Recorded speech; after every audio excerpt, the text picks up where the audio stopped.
Welcome back. Today's recap is a supernatural comedy film called Good Fortune, so sit back and enjoy. The story opens on a huge, endless line of anxious people. In the middle stands Arch, calmly waiting his turn, not for himself, but for someone else. Arch is just doing his job. He's a task sergeant who gets paid through an app to run errands for others. Right now, his assignment is to wait in line for hours to buy some rare, in-demand pastries called Zero B buns for a client. As the slow line inches forward, Arch chats with another man about how tough the economy has become. They agree the American dream is gone. Even with college degrees, it feels like there are no real chances to get ahead. After 2 long hours, an employee announces the pastries are sold out. Arch calls his client, who angrily cancels the order, leaving Arch unpaid for his wasted time, and making the whole situation feel completely unfair. Just then, an investor grabs the pastries without waiting, leaving Arch frustrated and powerless. Later, at his second temp job at Hardware Heaven, he meets Elena in the lumber section, who's working to organize a union for the employees. She urges him to join, saying workers deserve better conditions, but Arch, jaded and pessimistic, refuses. He insists he's just passing through to earn money, and that challenging the system is pointless. That night, they bump into each other at a food truck and decide to eat together. They click instantly, sharing stories of their lives, and Arch admits he struggles with sleep. Elena suggests a bedtime story app that helps her sleep, but Arch's life is far harsher than it seems. After they part ways, he heads to his home, which is actually his car. He calls his dad, lying about living in a cozy apartment. Later, parked in a hidden spot, he tries Elena's app but can't relax. Constant ads for a premium subscription interrupt the story, reminding him of his poverty even in sleep. Meanwhile, on a hidden spiritual plane, Gabriel, an ambitious angel, listens with envy as Azrael recounts saving a soul at Niagara Falls with visions of hope. Inspired, Gabriel pleads with his supervisor Martha for an important mission. Martha, practical as ever, denies his request and reminds him of his dull current job, stopping people from texting while driving. She gives him a small task instead: prevent Elena from crashing her car that week. Gabriel insists he's found a lost soul who truly needs help. Arch. Meanwhile, Arch's life keeps getting worse. A security guard kicks him out of the parking lot, and with nowhere else to go, he sneaks into a gym bathroom to clean up, enduring a bizarre conversation with Leonard, who asks for toothpaste and talks about a girl who smells like blueberries. Desperate for money, Arch takes a new task: cleaning the garage of wealthy Jeff. The class gap is huge. Jeff greets him warmly while moving between ice baths and saunas. Arch works like clockwork, organizing the clutter and inflating pool toys. Impressed, Jeff offers him burrata and listens as Arch proposes becoming his personal assistant. Jeff gives him a 1-week trial. Arch quickly adapts to Jeff's fast-paced, eccentric world, handling tasks from hiring a shaman for an ayahuasca session to setting up a dance floor and buying a $250,000 watch engraved with "Pretty Baby." Jeff casually explains his fortune comes from a venture capital firm, building trust between them. One day, he shows Arch a gun from his safe, gives him the code, and shares some unsettling advice. Shoot first, ask questions later, Jeff warns. Then the mood shifts. Arch asks to leave early for a date with Elena. Excited, Jeff turns into a life coach, banning tacos, suggesting the upscale Dunsmore restaurant, and even lending Arch a designer jacket. The date at Dunsmore feels bittersweet. The restaurant is perfect but outrageously expensive. Arch and Elena share dishes, yet the bill still strains Arch's budget. Trying to impress Elena, he makes a huge mistake, paying with Jeff's company credit card. The consequences hit immediately. Jeff confronts him the next day. Despite Arch's pleas and promises to repay, Jeff feels betrayed and fires him on the spot. Back in hardship, Arch resorts to selling his plasma for a few dollars. Exhausted, he sleeps at a Denny's and wakes up to a terrible discovery. A tow truck has taken Arch's car, his only home, over unpaid tickets. At rock bottom, jobless and homeless, he encounters Gabriel. The angel appears on the street, spreading his wings and introducing himself as Arch's savior, showing him visions of a hopeful future if he keeps fighting honestly. But the future Gabriel shows is bleak. Arch stuck in a grueling delivery job, peeing in bottles to save time, living cramped in Elena's mom's house, and unable to afford surgery for a sick dog. Instead of inspiring him, it horrifies Arch. He screams that his life is meaningless and that he's only there to serve the rich. Frustrated, Gabriel decides to teach him a lesson and takes a drastic step. Gabriel snaps his fingers, and reality shifts. Arch wakes up in a luxury sports car outside Jeff's mansion. Inside, Jeff, dressed plainly, acts like Arch's assistant. Gabriel, visible only to Arch, explains that their lives have been swapped. Arch now has Jeff's wealth and status, while Jeff faces Arch's struggles. The swap will last until Arch chooses to return to his old life. Dazed but intrigued, he explores his new mansion. While relaxing by the pool, Gabriel urges him to attend a crucial business meeting, hoping the stress will teach him a lesson. But the meeting turns out to be a surprisingly enjoyable farce. The partners dine on top-tier sushi, fussing over trivial things like candle scents, all on the company's dime. Arch realizes the life of the rich is absurdly easy. Back home, he learns the pool heater is broken, and fixing it comes with a hefty price. Gabriel watches, expecting Arch to stress over the cost, but Arch pays without a second thought. With newfound confidence and unlimited resources, he sets his sights on winning Elena back. He visits the store, pretends it's their first meeting, and asks her out.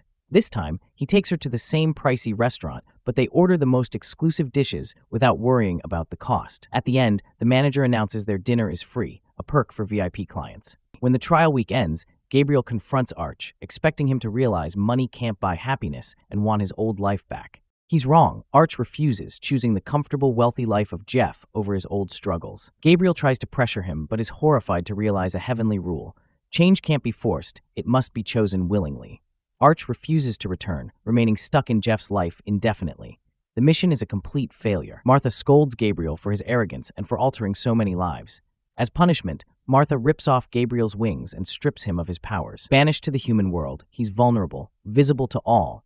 Seeing the unfairness, Gabriel touches Jeff's shoulder, still believed to be the poor assistant, and floods him with all the memories of his original life at once. The shock makes Jeff faint, and when he wakes, he panics, demanding his life back and even offering Arch money to reverse the swap. Arch is tempted, but not ready to return to poverty, negotiates for a bit more time. They agree Arch will enjoy the wealth for a few more days. Jeff, resigned, takes in Gabriel, now a homeless human, and they share a room in a cheap motel. The next morning, they're kicked out for non-payment, left on the street.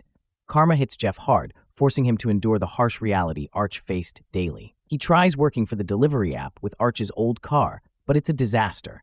Struggling with the manual transmission, getting awful ratings, and facing rich customers' scorn, he hits rock bottom when he learns he won't be paid until week's end, leaving him and Gabriel to sleep in the car, hungry and miserable. Meanwhile, Arch's arrogance starts harming his real relationships. He tries to impress Elena with a spontaneous trip to Paris, but she refuses, committed to her union work.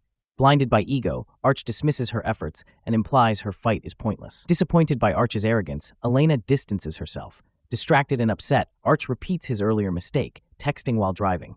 Without a guardian angel this time, he crashes and falls into a coma. Gabriel learns the news and sadly informs Jeff. Now they're stuck in that harsh reality until Arch wakes up and chooses to change his life. To make matters worse, Martha tells Gabriel he's permanently fired until he fixes the chaos. Experiencing life as a human for the first time, Gabriel feels hunger and cold. Jeff shows him how to eat, and Gabriel discovers the joy of burgers and milkshakes, but they urgently need money.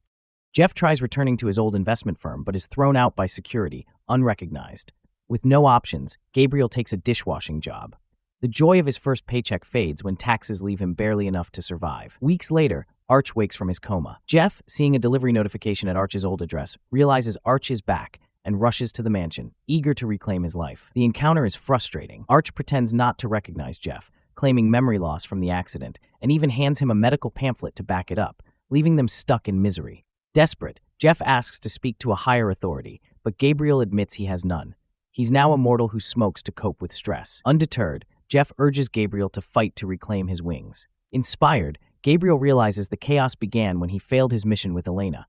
Hoping to fix things, he crashes her union meeting, giving a passionate speech about enjoying life with money, even mentioning chicken, nuggets, and milkshakes. But when he admits he doesn't work there, security ejects him. The effort fails, the union loses the vote, and Elena is crushed. That night, Gabriel drinks his sorrows away at a bar. His coworker Felipe cheers him up and takes him dancing, where a small miracle happens. Felipe introduces his wife, the same woman Gabriel saved in the accident at the story's start. Seeing her happy, Gabriel realizes his actions did make a difference, restoring his hope. Meanwhile, Jeff's life as a delivery driver hits rock bottom. He's fired and replaced by delivery robots. On his way out, he finds his car towed for unpaid tickets, reliving Arch's cycle of misfortune. Frustrated and aware of his birthday party at the mansion that night, Jeff sneaks in to steal his luxury watches, counting on Arch's supposed amnesia to protect him. The party is lively, but Arch feels empty amid all the luxury. Elena, now a waitress at the event, approaches after the guests leave. She reveals she lost her apartment and lives in a car, but firmly says she'd rather fight honestly from the bottom than live in a hollow mansion. Her words hit Arch, making him question the life he took. Meanwhile, Jeff sneaks into the master bedroom to open the safe. Hearing noises, Arch thinks it's a burglar and shoots without hesitation, ironically following the advice Jeff gave him days earlier. The bullet hits Jeff in the leg. Screaming in pain, he yells at Arch, who admits he remembers everything. The amnesia was fake. At the hospital, Arch confesses he lied because his real life was too hard, but now, seeing the harm he caused, he's ready to change. Gabriel explains the swap can't happen yet. Arch still secretly believes his old life is worthless, and without true conviction, the magic won't work. With no other options, the three live together in the mansion while waiting for Arch to find hope. An unusual friendship forms as they share the sauna, eat tacos, and go dancing. Gabriel admits he loves being human and experiencing friendship. Then Martha appears, teaching him a final lesson. Sometimes a lost soul doesn't need magic, just a friend. Arch finally has a revelation, realizing he'd rather face his real struggles and relationships than live as someone else. He thanks Gabriel for being his angel and confidently chooses to follow his own path. In that moment, the magic works. Arch wakes up back in his original body and life, while Jeff returns to his mansion, changed by the experience. Having felt the struggles of the working class, Jeff now uses his power to push for higher pay for delivery drivers and stop automation. Arch comes to terms with his life, speaking honestly with his father and quitting temp work to follow his true passion, editing documentaries. The story closes with a symbolic gesture. In the final scene, Arch leaves a lone taco on the table, which floats away and disappears, a sign that Gabriel has regained his wings and continues watching over him. If you enjoyed this recap, please subscribe to the channel, turn on notifications, and leave a like to show your support. Thanks for watching, and see you in the next one.